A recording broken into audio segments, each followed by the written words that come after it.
In this video, I'm going to talk about strategies for dealing with the large data sets, and then we'll review some information we've covered quickly before, and that is how to print large data sets. So I'm moving over to a spreadsheet called Employees, and one of the first things you want to know is how do you figure out how large this data set is? How many rows of information do I have?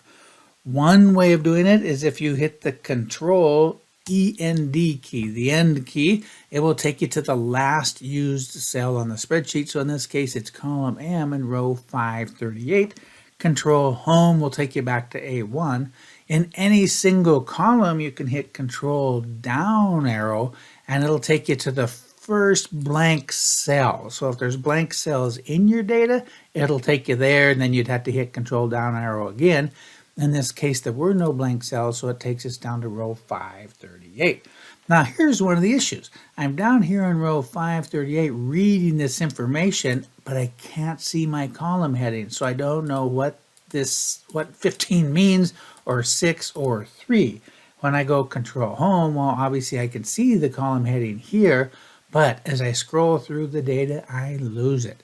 So there's a tool for that, and it's under the View ribbon, and it's called Freeze Panes. Now there's a few ways to do this freeze panes. One of them is just freeze the top row.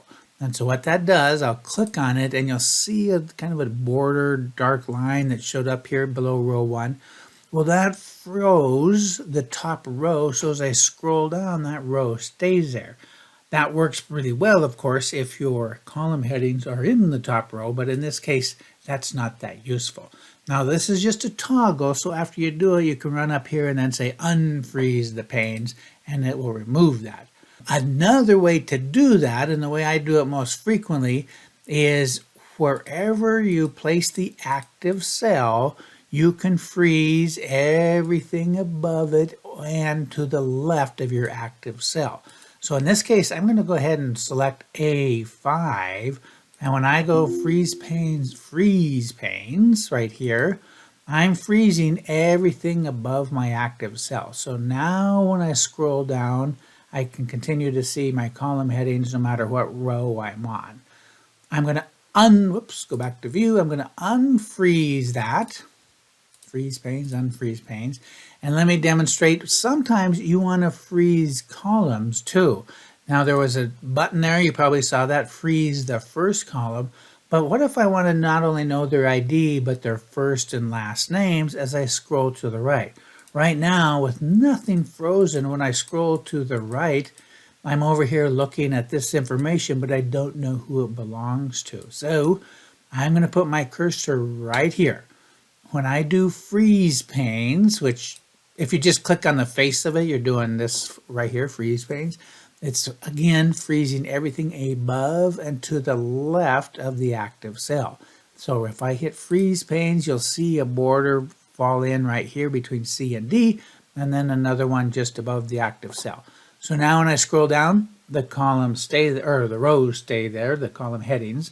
And when I scroll to the right, I can still see people's ID and name. If at some point you decide you don't need it, you go back to the freeze panes and unfreeze panes, and it's back to normal again. So now let's talk about setting up columns to repeat when we print, and also page break preview. Again, on the View ribbon, notice we have normal, page break, and page layout. Down here, we have those same buttons, although I think the order is different. It's normal, page layout, and then page break preview. So a couple ways to get to the same thing. So for my example, I'm going to sort the data. We haven't talked about sort very much, but I'm going to sort by department. We'll cover it in a later video. So whoops, I didn't mean to hit that. I'm just going to hit A to Z on the department column. And so now my data is sorted by department. My example is I want to print so that every department ends on its own page. I don't want to have some of it accounting and some of it administration. So what I can do is go to View, Page Break Preview, and as I scroll through the data, I can see, oops, right here, I want this to end on accounting. I go to the Page Layout ribbon, Breaks, Insert Page Break. It is exactly like freeze panes in that it will put in a page break to the left and above the active cell. So if I were clicking right here and insert a page break, I ended up with one between columns C and D, and that's really Control Z, not what I wanted. I just want one on row 74. So I go ahead and put my cursor on A74, insert page break, and now I have a page break between accounting and administration.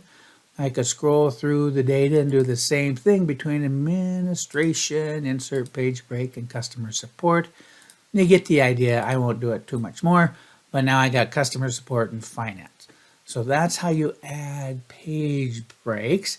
If you want to start over with what you've accomplished, you can click right here and then say, oh, let's just reset all the page breaks back to the original setting. The same thing will happen with printing that we do when we're scrolling through the data. As I print several pages, if I get further down here, I can't see the column headings on every page. And so that's where we want to have print titles be added to every page. And so rows to repeat at the top. Basically, I click on this and I can select row 4. And now when I hit print preview, as I scroll through every page, those rows repeat at the top. But now here's the next issue. I move over because we have too much data to fit one page wide. And so now I run into the situation where I have information about people, but I can't see their names. And so this is where we want columns to repeat. So I'm going to get out of this view. Let's go back into print titles. Columns to repeat at the left. So in this case, let's just say I want column B and C. Just people's names. Maybe you want A, B, C to get their ID in there also.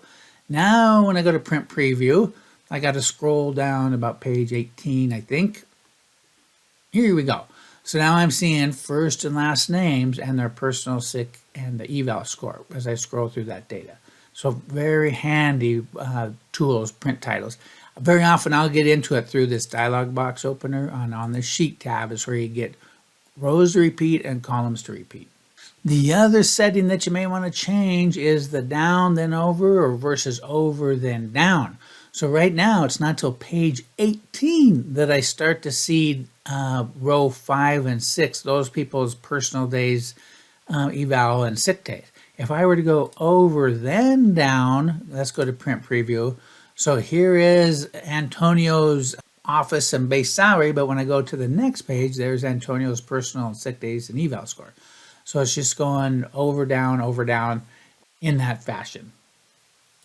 And finally, you may only want to print a certain section of this document. So we will select column A through J, and under print area, I'm going to say set print area. And in the page break preview window, the white area will be the things that are being printed and gray is not being printed. Of course, that goes away. If you go back to normal view, you can't see that. If you go to page layout, page setup, and on the sheet, you'll see the print area right here, columns A and J.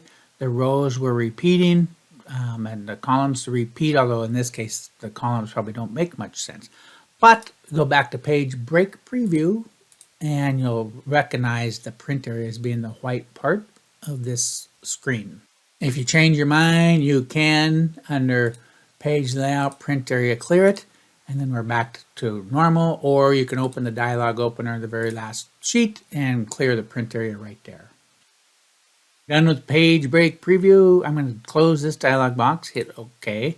Don't forget you have in the lower right, the normal view, the page layout, and page break. So I could just hit the normal view right here. And of course, you also have that up here in the view ribbon. In the next video, we're going to convert this large chunk of data into something called an Excel table, and then I'll demonstrate how Excel tables are an incredibly useful tools for dealing with large amounts of information.